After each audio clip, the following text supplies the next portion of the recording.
BRS అని చెప్పుకునేంత దౌర్భాగ్యము మరి ఏ రాష్ట్రంలో జరిగిందో లేదో నాకైతే తెలియదు. చెప్పారా లేదా అన్నది అంటే లోపలికి వచ్చిన తర్వాతనే కదా వారు చెప్పారా లేదా అన్నది అదొక సందిగ్ధము. లోపల మాట్లాడి వచ్చిన తర్వాత కదా బయట.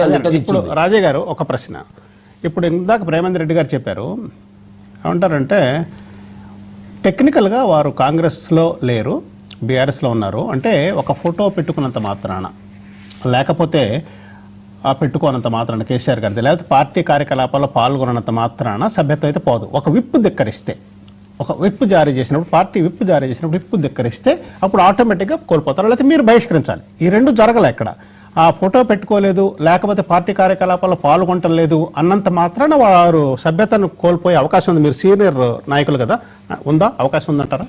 అంటే ఈరోజు వారి యాక్షన్ ప్లాన్, వాళ్ళ కార్యాచరణ ఏంటి? కాంగ్రెస్ పార్టీలో ఉండి రేవంత్ రెడ్డి దగ్గర బాగా తిరుగుతూ వారి దగ్గర ఫండ్స్ తీసుకొచ్చి లోకల్ వాళ్ళ కాన్స్టిట్యున్సీలో మొత్తం కూడా కాంగ్రెస్ కండువా వేసుకొని గొప్పగా కాంగ్రెస్ నాయకుడిగా కాంగ్రెస్ విధి విధానాలు చెప్పుకుంటూ, కాంగ్రెస్ అభివృద్ధి విషయాలు చెప్పుకుంటూ పథకాలన్నీ ప్రజలకు తీసుకుపోతే కాంగ్రెస్లో ఉన్నట్టు లేదు.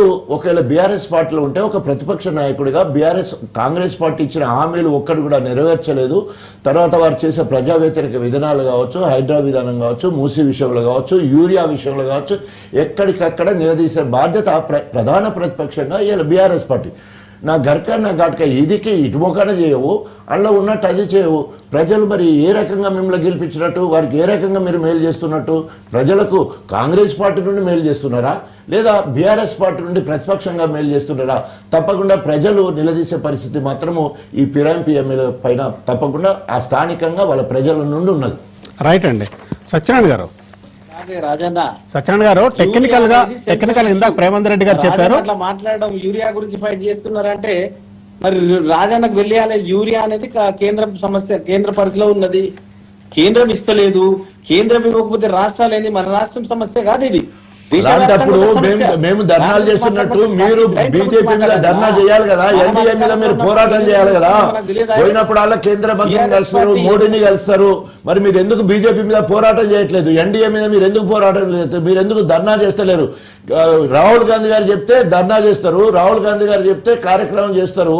అధికార పార్టీలో ఉండి సీఎం గారు ధర్నా చేశారు. ఇక్కడ అధికారుల పార్టీలో ఉండి మీ మహేష్ గౌడ్ రోడ్డు మీద కూర్చున్నాడు. మరి ఇదే యూరియా దొరికినప్పుడు రైతుల పక్షాన మీరు ఎందుకు ఎన్డీఏ ప్రభుత్వం మీద ధర్నా చేయరు? మేము చేసినట్టు ఎక్కడన్నా ఒక ఫర్టిలైజర్ షాప్ దగ్గర పోయి మీరు అడుగుతున్నారా? ఎక్కడన్నా పిఎస్ఎస్ డిస్ట్రిబ్యూషన్ దగ్గర మీరు అడుగుతున్నారా? కాంగ్రెస్ పార్టీ మాత్రమే ఎందుకు నిన్ననే మా వ్యవసాయ శాఖ మంత్రులు తుమ్మల నాగేశ్వరరావు గారు వెళ్ళి అడగడం జరిగింది. కాబట్టి సమస్యలు గ్యాల్వన్ వ్యాలీలో గొడవలైనప్పటి నుండి చైనాతో సంబంధాలు లేవు కాబట్టి యూరియాను వాళ్ళు పంపించట్లేదు.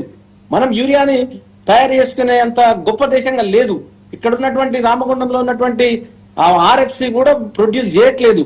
కాబట్టి యూరియా కొరత అనేది దేశవ్యాప్తంగా ఉన్న సమస్య. ఇక్కడ ఒకటే సమస్య కాదు, ఈ రాష్ట్రంలో కాదు, ఫైట్ చేయడానికి చాలా సమస్యలు ఉన్నాయి. మీరు లోకేష్ మాత్రం వెంటనే 8 లక్షల వాళ్ళకి అదనంగా కేటాయిస్తారు. పెట్టలేకపోతా ఉన్నాం. లోకేష్ కేబినెట్ మంత్రి చంద్రబాబు నాయుడు కుమారుడు పోతే మాత్రం అదనంగా అక్కడ యూరియాని అలాట్ చేస్తారు, మీరు పోతే మాత్రం అలాట్ చేయరు. ఏంది పరిస్థితి? మరి పోరాటం చేయొద్దా మీరు ఎన్డీఏ మీద? అడుక్కుంటారా? ప్రభుత్వంగా అడుక్కుంటారా? మీరు ఎందుకు ధర్నాలు చేయొద్దు? మీ పార్టీ కేంద్ర ప్రభుత్వాన్ని ఎందుకు నిలదీస్తలేదు? ఎక్కడ స్టేట్మెంట్ ఇచ్చారా? దగ్గర ధర్నా చేశారా? మీరు ఎందుకు అడుగుతలేరు? ధర్నా చేయాలి కదా మీరు. మేము అడిగేది మేము ఒక్కలమే, రాష్ట్ర పరిధిలో యూరియా గురించి అడిగేది మేము ఒక్కలమే. కాంగ్రెస్ బొమ్మకు నీరెత్తినట్టుంది. బడాబాయి చోటాబాయి లెక్క ఉన్న సంగతి దేశమంతా కూడా గమనిస్తున్నారు. రాహుల్ గాంధీ గారు గమనించారా విషయం? అందుకనే రాహుల్ గాంధీ గారు రేవంత్ రెడ్డికి అపాయింట్మెంట్ పరిస్థితి కనబడుతుంది లేదా? మరి ఒక్కసారి కేంద్రంలో మంత్రులను మోడీని రేవంత్ రెడ్డి ఎన్నిసార్లు కలిశారు, రాహుల్ గాంధీ గారిని ఎన్నిసార్లు కలిశారు చూడు.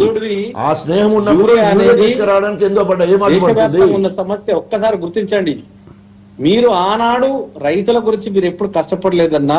అన్నా, మరి ఎందుకంటే తప్పగా కేంద్ర ప్రభుత్వం నల్ల చట్టాలను కళ్ళుండి చూడడం లెక్క, చెవులు దానికి వినడం లెక్క, సహకరించారు నోరు మీరు. మాట్లాడడం లెక్క రైతులు మాట్లాడద్దు. ఎంతో మంది అతి పచ్చి చనిపోయినారు. అబద్ధాలు ఆడొద్దు. రైతులు ఇవాళ రైతుల చనిపోయిన కోసం చేసి మాట్లాడలేదు. 3.5 కోట్ల